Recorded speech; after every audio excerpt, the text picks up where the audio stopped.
Você está no canal Eu Estudo a Lição com o pastor Samuel Camilo. Hoje é terça-feira, dia 12 de setembro de 2023. E o tema que estudaremos na nossa lição da Escola Sabatina será o grande conflito nas cartas de Paulo. Um dos textos que servem como base para o nosso estudo encontra-se em Colossenses capítulo 2, verso 15. E despojando os principados e as potestades, publicamente os expôs ao desprezo, triunfando sobre eles na cruz. Filipenses capítulo 2, versos 9 a 11.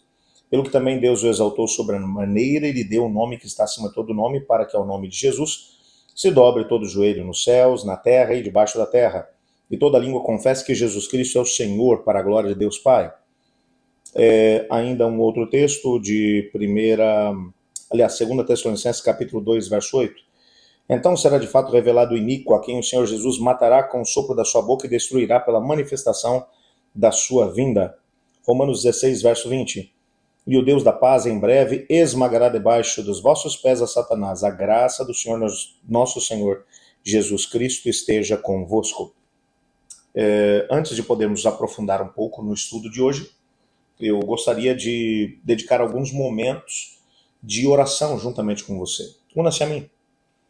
Obrigado, Senhor, pelas promessas que temos em Tua Palavra, de que Cristo Jesus é o mesmo ontem, hoje o será eternamente, e de que todo o poder no céu e na terra foi dado a Ele, e que através desse poder podemos ser vitoriosos. Ajuda-nos a podermos viver essa mesma realidade. Colocamos também diante do Senhor cada pedido que foi enviado para o nosso canal, pedindo que o Senhor possa responder de acordo com a Tua vontade. Também aqueles pedidos que ficaram no coração dos Seus filhos. Derrama o Teu Espírito sobre nós para entendermos aquilo que Tens para nós nesse estudo. Em nome de Jesus oramos. Amém. Quando olhamos para aquilo que o apóstolo Paulo fala a respeito da grande batalha entre as forças do bem e do mal, nas suas cartas, nós percebemos nitidamente que esse era um tema muito presente dentro de todos os seus escritos. Se você apanhar todas as cartas, você vai encontrar, em maior ou menor grau, você vai encontrar essa noção do grande conflito permeando cada uma das cartas que ele enviou. Talvez exatamente porque ele tinha um conhecimento muito claro a respeito da forma romana de encarar os desafios e ao mesmo tempo de vencer batalhas, é que Paulo tenha trabalhado os temas que ele foi desenvolvendo, mostrando de forma tão mais ampla aquilo que era a vitória de Cristo Jesus sobre as forças do mal. Tendo como pano de fundo, é claro, a máquina de guerra romana. Já chegamos a mencionar isso durante essa semana. Nesses textos que lemos aqui, você encontra alguns elementos, algumas linguagens militares e ao mesmo tempo algumas ilustrações que vão dar para as pessoas que estão lendo a carta de Paulo, e pense naqueles que foram os primeiros a ler essa carta, as pessoas dali da cidade de Éfeso, bem como das cidades do seu entorno, que conheciam muito bem os usos e costumes da máquina romana. Paulo, em Efésios capítulo 6, versos 10 a 20, ele vai empregar o mais longo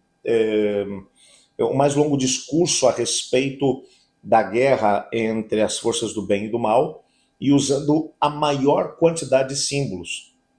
Mas você encontra em outros textos, como os que lemos ainda agora há pouco, essa mesma linguagem militar aparecendo de forma muito intensa, mostrando Cristo Jesus como aquele que vence as forças do mal. O objetivo é simplesmente captar a atenção dos ouvintes que estavam familiarizados com a forma como Roma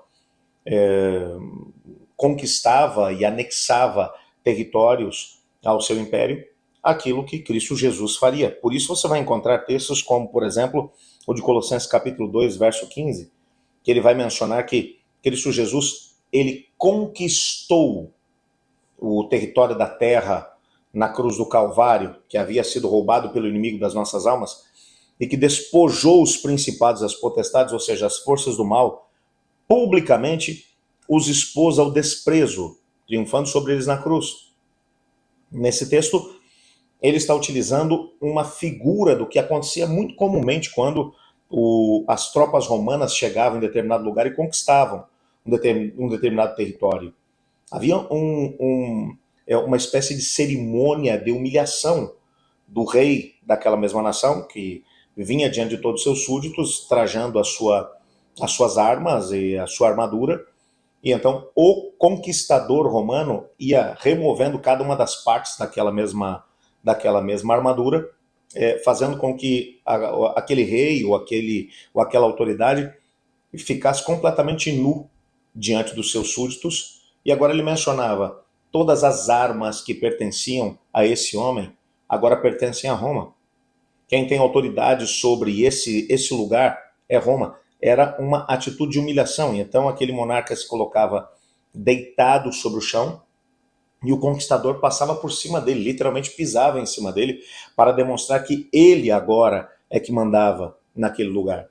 Paulo está pegando essa mesma imagem para dizer que na cruz, ao contrário daquilo que boa parte das pessoas pensavam, que Cristo Jesus foi um mártir, que ele morreu como um fracassado, não, na cruz Jesus fez exatamente isso com o inimigo. Ele despojou o inimigo do poder e autoridade que ele se vangloriava de ter tido roubado de Adão, e agora ele assume o poder e a autoridade sobre o planeta. Ele se torna o responsável pelo nosso planeta, triunfando sobre o inimigo das nossas almas. Paulo, por exemplo, vai mencionar que Cristo ele exercita os resultados dessa vitória em sua posição como o Senhor sobre todos os poderes. E lá em Filipenses capítulo 2, versos 9 e 11, ele fala sobre isso. Pelo que também Deus o exaltou sobremaneira e lhe deu um nome que está acima de todo nome, para que ao nome de Jesus se dobre todo joelho nos céus, na terra e debaixo da terra, e toda língua confesse que Jesus Cristo é o Senhor, para a glória de Deus Pai. Uma coisa que acontecia depois de uma vitória de Roma em determinado território era fazer exatamente com que aquelas pessoas que até então eram leais ao seu monarca, que eles agora se tornassem leais ao imperador romano. E então agora toda a autoridade romana era colocada sobre as pessoas. Eles sabiam que agora só teriam que se curvar e respeitar como a maior autoridade do mundo naquele território o imperador. Ele está dizendo que Cristo Jesus fez a mesma coisa quando ele venceu as forças do mal. Depois você encontra momentos em que Cristo Jesus é apresentado como aquele que vai recrutando pessoas para a sua guerra cósmica, conforme ele vai vencendo as forças do mal na vida das pessoas de forma individual. Ele olha para essas pessoas e diz: agora você vem fazer parte do meu exército. Por exemplo, em 1 Coríntios capítulo 15, versos 54 e 58, ele vai mencionar que depois de convocar essas pessoas para fazerem parte do seu exército, ele olha para elas e promete: e o último inimigo a ser vencido vai ser a morte. Se você permanecer comigo, você não precisa ter medo de nada, nem mesmo da morte.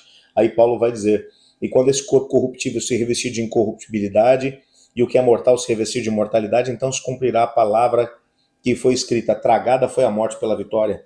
Onde está a morte, a tua vitória? Onde está a morte, o teu aguilhão? O aguilhão da morte é o pecado, e o fim do pecado é a lei. Graças a Deus que nos dá a vitória por intermédio do nosso Senhor Jesus Cristo. Portanto, meus amados irmãos, sede firmes, inabaláveis e sempre abundantes na obra do Senhor, sabendo que no Senhor vosso trabalho não é em vão. Paulo está falando exatamente isso. Quando você é recrutado para o exército de Deus, você não tem medo de absolutamente nada. Quando acontecia o processo de recrutamento para o exército romano, as promessas que eram feitas eram promessas de vitória, eram promessas de manter o seu nome imortalizado na história, eram promessas de grandeza, de honra. E é isso que Paulo está dizendo: a maior honra vai ser vencer todos os inimigos, inclusive a própria morte. E aí há um texto que aparece aqui no nosso guia de estudos, que é de uma obra de Peter Mac, que ele vai na página 1, na verdade, que vai dizer o seguinte: ao reunir os empregos que Paulo fez do simbolismo militar, nós notamos que ele entendia que o conflito entre o bem e o mal é uma guerra cósmica de longa duração. Batalhas vêm e vão entre dois exércitos que se enfrentam várias vezes através dos tempos, até que um vença o confronto final. E Paulo está dizendo, amigos, a guerra não terminou. Jesus tem vencido cada uma das batalhas. Na nossa própria vida, as vitórias virão conforme formos nos submetendo ao Senhor Jesus. E as imagens que vão aparecendo são realmente grandes.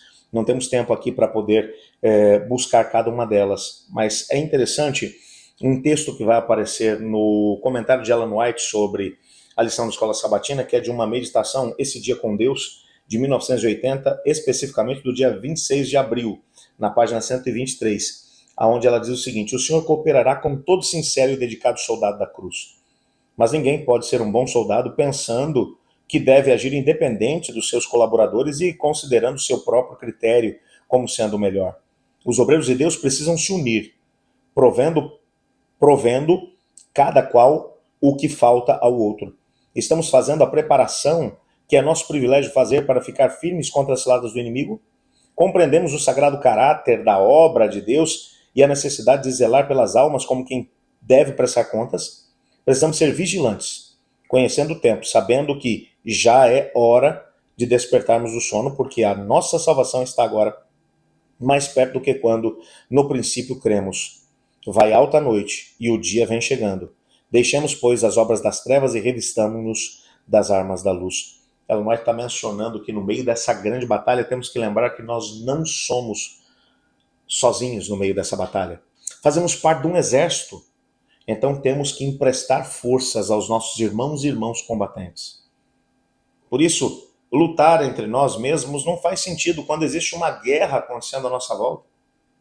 Por mais que sejamos diferentes uns dos outros, precisamos nos unir uns aos outros, entendendo que há uma guerra acontecendo e que para vencermos, juntos somos mais fortes. Lembre-se disso no decorrer desse dia e alcance grandes vitórias no Senhor. Eu estudo a lição. E você?